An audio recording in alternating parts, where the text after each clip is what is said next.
Hollywood Brown to Arizona during the draft, and Lamar Jackson had an injury-riddled season.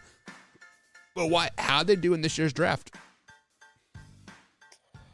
Well, like you said, starting off with the Baltimore Ravens, I was really, really, really impressed. It was a Baltimore Ravens draft. That's pretty much what it was. Guys who shouldn't have been there and were there when they needed them, and they just hit it out of the ballpark like they always do. They're incredible at drafting. They got arguably what could be the best prospect in the whole draft in Kyle Hamilton, safety out of Notre Dame. They got him at the 14th pick. Tyler Linderbaum, who could be the best offensive lineman in this draft. He's a center as well. He went round one, pick 25. So I had another steal there. David Ajabo, this is a huge one here. The second round pick for them, edge out of Michigan. He was actually supposed to be a first round pick, but he's had some injury stuff that caused him to fall to the second round. So instead of spending a first round pick on him and, risking injury and all that, you just spend a second rounder on him and you get a guy who's a first round guy who has some injury issues, but you get him at a discount. So it all really works out. After that, Travis Jones, nice pickup. They added some depth to the offensive line. They added some depth to the tight end position, which I scratched my head at that a little bit, especially when they took the second tight end. I like Likely. I like Likely more than I like Collier. So I think I would have taken Likely and not gotten Collier. I would have gone a different direction because you've already got Mark Andrews. So there's no, yeah, you can add tight end depth. But after that, they weren't really, it wasn't like yesterday where we were talking about the Lions and, they had TJ Hawkinson, but after that, it was pretty much just nothing.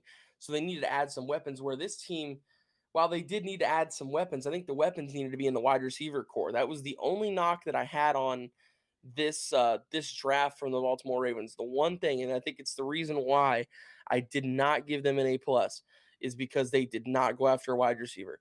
And all they did was trade away their best wide receiver. So, I mean, while they did get another second round or another first round pick, and they ended up taking Linderbaum with it.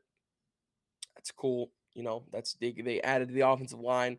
Wide receiver was a huge need in this draft already, and then you take away Hollywood Brown, and that just makes it an even bigger need. So now they're kind of stuck in a spot where they're going to have to rely. Or I will say this, I'm realizing this now, maybe this is them kind of like fully committing to the run game too. Maybe this is them saying like, hey, look, we traded away. We're going to get a guy who can block. We're adding to the defense. So maybe this is them committing to the defense and stick with running the ball. That's what this draft kind of reminds me of here.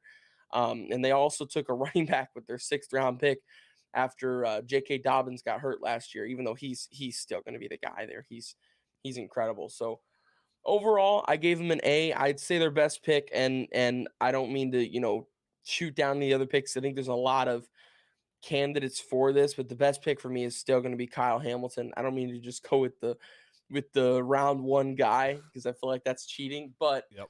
The fact that Kyle Hamilton was even still there at 14 just mesmerizes me. And they got a absolute steal. So best pick was Kyle Hamilton, and the overall draft grade, I'm going to give him an A. Would give him an A+, but like I said, I just feel like that there was a wide receiver that needed to be, not a bunch of wide receivers like the Packers had to draft 3. Some other teams had to really go in on wide receiver depth.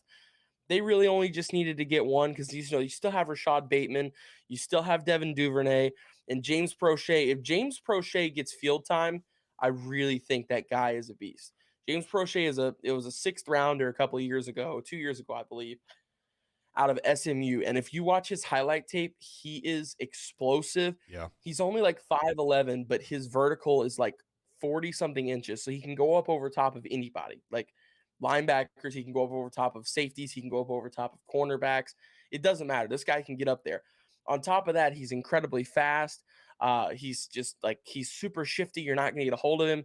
So I'm really excited to see him finally get his opportunity. This was a guy 2 years ago that was my sleeper pick out of the draft 2 years ago. I really liked him. He was he was my day 3 guy that I was like, okay, he can make a difference in the NFL. So